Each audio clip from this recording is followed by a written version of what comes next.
Hello everybody, I'm Gary Lane, the Managing Director of SAIMM Technology. I'm going to be showing you a model that was built for the South African Institute of Mine and Metallurgy conference. It was the Value Chain Optimisation conference held in Johannesburg in May 2013.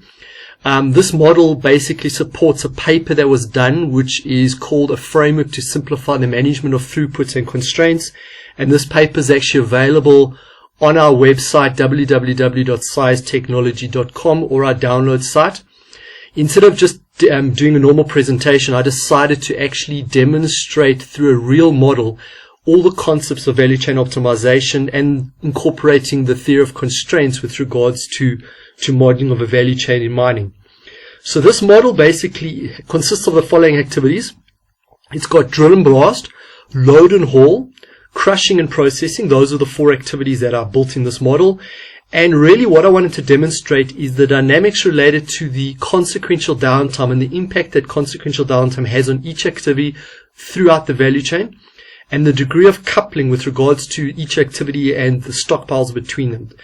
The impact of ore characteristics, particle size distribution and blending, and the impact that has on each of the activities hasn't been modeled. That could obviously be very easily modeled as well, but for this model I didn't incorporate it. We could easily in future do that. So the first thing I wanted to show on the next slide was that there's really, at a very high level, we want to improve a mine. There's only two basic things you can do. So on the right hand side, what I've got here is I've built a cost curve. The mine that I've built, this hypothetical mine, sits here on the cost curve. The x-axis is the volume, and the y-axis is the unit price, or unit cost of the operation. Both of these are the same in terms of their position. I want to show you the impact of cost reduction and production improvement it have on this operation relative to all its other operations or other mining companies in this industry. So there's two basic things you can do. You want to improve this mine. What do you do? Well, I can reduce my absolute operating cost. Now that's not unit cost. Unit cost is driven off of a change in volume as well. This is just absolute cost. So let me reduce cost by 10%. Now watch the chart on the bottom here and see where my red mine moves to. So I'm reducing it by 10%. I built a lever here. And this is the improvement in profitability of this operation. 28 million of improvement. You can see where it moved in the cost curve. Now what I could do is say, well, instead of doing a 10% reduction in cost, let me improve my production by 10%. Let's see what happens. Now you'll see the same thing happen on this cost curve as well. I'm going to improve my production by 10%. And there you go. I get about a 36 million improvement in this operation's profit. Interestingly, the cost reduction, even though it generated far less profit, reduced you further down the cost curve. So it's a cheaper unit cost operation, but this operation yields more profit because of the volume increase. Now, this mine, obviously relative to the margin, each of those levers has a different level of sensitivity. In this operation, production improvement had a bigger impact than cost reduction, and as the margin of the mine would get bigger and bigger, the impact of production improvement is bigger and bigger. Now, it just demonstrates that generally you'll find in most operations that are not marginal is that a production improvement generates a lot more value add than a cost reduction, and it's obviously a lot easier to generally find a whole lot of initiatives to improve production output as long as there's obviously the demand. So now let's go into this model and let's look at how you'd go about playing with levers to improve the production throughput of this operation to yield this additional value. First of all, I want to explain what the concept is of a value driver tree, or a VDT. A value driver tree is really just a visual representation of an underlying model of all the variables of the business. So here I've got a value driver tree for hauling. It shows all the variables that make up hauling rate. Now let's just drill in and have a look here. So I've got tons hauled. Tons hauled is made up of the fleet operating hours multiplied by the tons per hour. The fleet operating hours is the fleet size times the operating hours per piece of equipment. And then underneath that operating hours is your traditional time model. The available hours, utilized hours. Every operation has a different time model. In this instance then it's scheduled hours, planned and unplanned maintenance. And your unutilized hours as consequential delays, internal delays, external delays. And for example, in internal delays, you'd have shift change time, refueling time as an example. All depends on what information is available in the fleet management system and what data we can get hold of, or how that the time model on that particular operation is modeled. And then in the tons per hour, it's your average payload times your fill factor and the capacity of the truck. Fill factor is a very, very critical parameter. It's how much you utilize in the capacity of, for example, an hauling of the truck. And often it's a very under-measured and under-managed variable. I mean, that truck, after it's been hauled and goes off on its cycle time to tip, needs to be utilizing its full capacity as far as possible. Average cycle time made up of spotting time, loading time, empty time, the distances hauled when empty, for example, and that type of thing, all again in the time management system. So this is what's termed a VDT. It's a value driver tree. Underneath each of these is a formula. So you can see tons hauled is actually fleet hours times tons per hour. The tons per hour is your average payload, average cycle time divided by 60. All the different formulas that make up a model of this business. So now let's see, how would we go about using this model? I want to demonstrate a few very key concepts. So let's first of all look at one individual activity. So let's look at a typical generic activity and how all the activities in this model have been produced or have been modeled. So in its most basic form, any activity can be modeled as quantity produced times production rate times net production time. So it's basically how much you're doing per hour times number of hours. Now that's not just for mining. You can in fact apply it even to something in banking, where the number produced is the number you can produce per hour times the number of hours that you're actually working. Now let's look at the net production hours. It's made up of your available time times your operating delays. Available time is made up of scheduled hours. That's the number of hours that this operation is operating. So if it's continuous operations, it would be probably 365 days a year minus public holidays, minus added downtime, multiplied by hours per day. Maintenance downtime, which consists of planned and unplanned. And then operating delays, which is made up of internal delays, external delays, and consequential delays. Now I want to just dwell on these for a second. Internal delays is that activity is holding itself up. So for example, it's a truck. It's been maintained, it's up and running, it's available to operate, but you're not utilizing the available time because there's an operator not available to operate the truck. That would be an internal delay. An external delay would be something that's external, that's causing that activity not to perform. So an external delay would be things like maybe a labor strike, or maybe there's an electricity outage, or there could be some other external factors associated with the mine that's causing that activity not to operate. It's not being held up by downstream and upstream activities. That would be consequential delays. So consequential delays means I'm a hauling activity. I'm available to operate, but my load is not available to load the hauler or haul truck, and that's being starved of material, or hauling is available to operate. It's got material, it's loaded, but it can't tip into the crusher, and then you'd be choking that activity. So in reality, depending on the time model, in most instances this is not captured very well in most time models.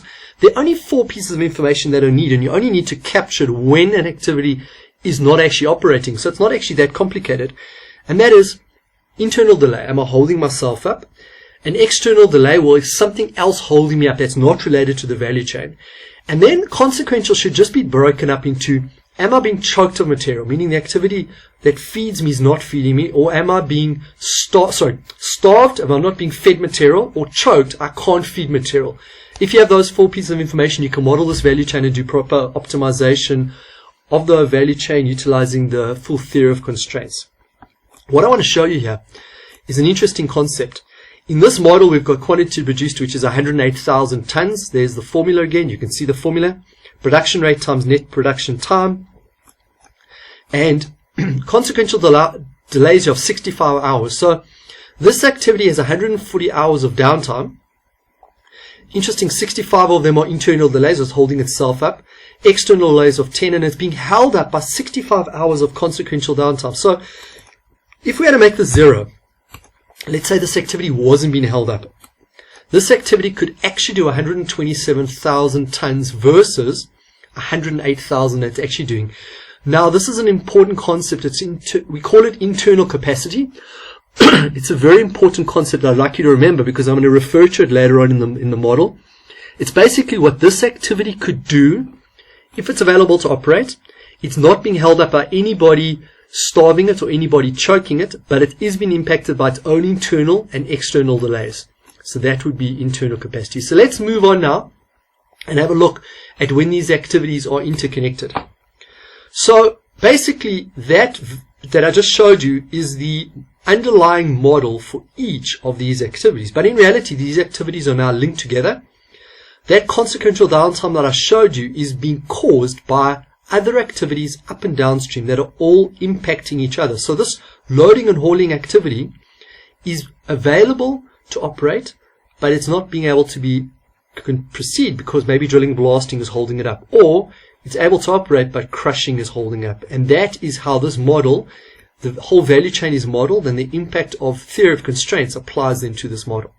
Now, if we just take one activity, so let's just take the hauling activity, or loading and hauling, and let's look at a sensitivity on just that activity, which is how mines traditionally operate, because there's a person who's responsible for this activity, and he worries about his biggest levers, not paying respect to the other levers and how the other activities are holding up. So let's have a look at a normal sensitivity analysis just on crushing. Sorry, it was just crushing. So if I change each of the levers that I showed you by 10%, what is the impact it has on that activity's throughput? So interestingly, a 10% impact change on scheduled hours has the biggest impact, as we would expect. That's why we do continuous operations. Production rate, second biggest. So this is the amount of extra production achieved by 10% change in scheduled hours, 10% change in production rate. A 10% improvement in unplanned maintenance, meaning you reduce unplanned maintenance, then has that impact. Planned maintenance reduction has that impact, and internal delays, this one. So it shows you want to improve crushing, there's your biggest activity. But now, what if we actually went and did the same analysis, but not within one activity being crushing? Let's pay respect to all of the activities and do that same sensitivity analysis across the whole model. Let's understand the biggest impact variable on the crushing throughput. So we do the same sensitivity analysis. And now, very, very interesting.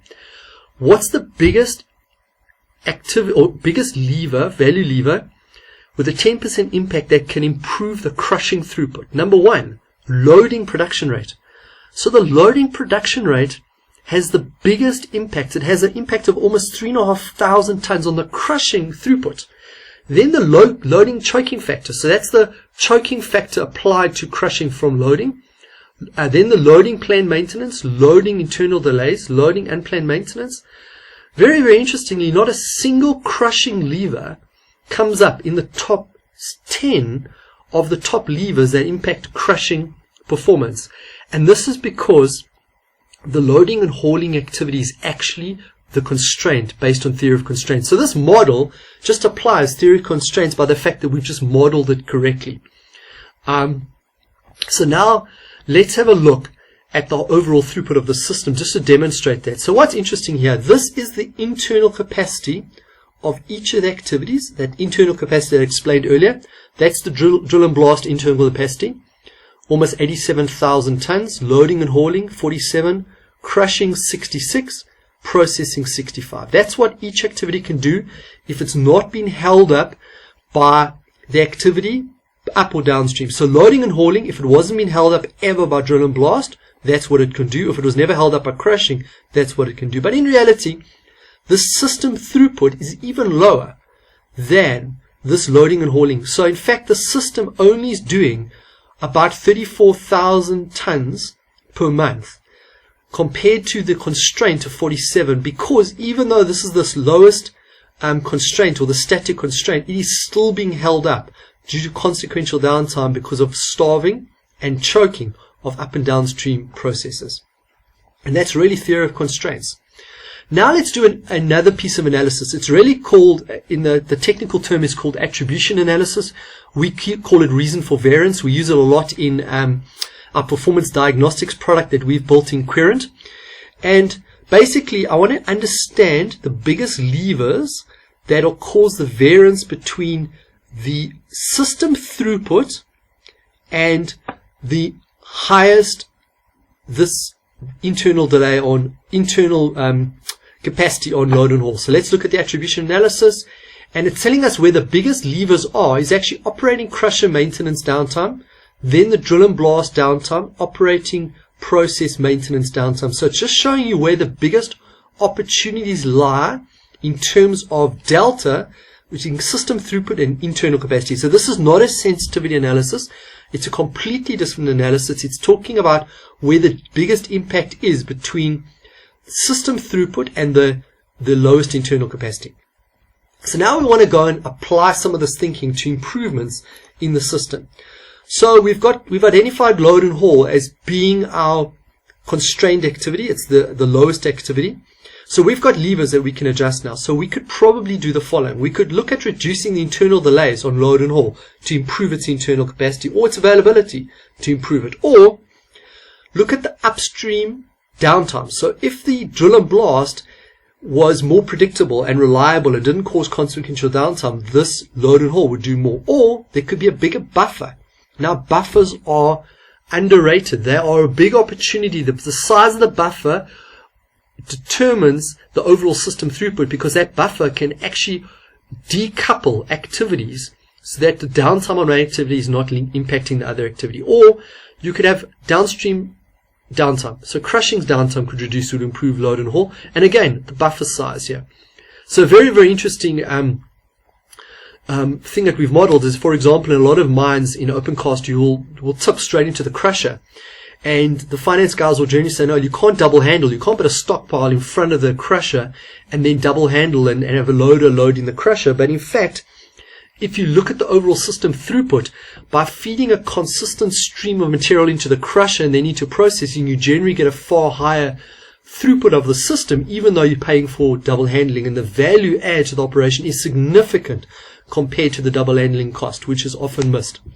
So now let's go and do those improvements. So let's run those scenarios. So I've shown you the same thing again. Load and haul is my lowest activity at 47. It's my constraint. There's my system throughput of 34,000 kilotons per month.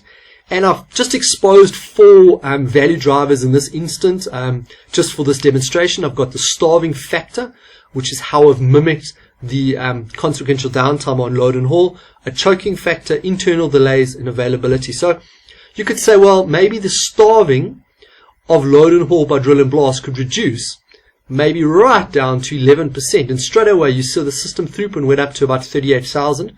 My choking factor, meaning crushing's choking of load and haul, could actually be reduced as well. Look at that. We went up to over 40,000 straight away.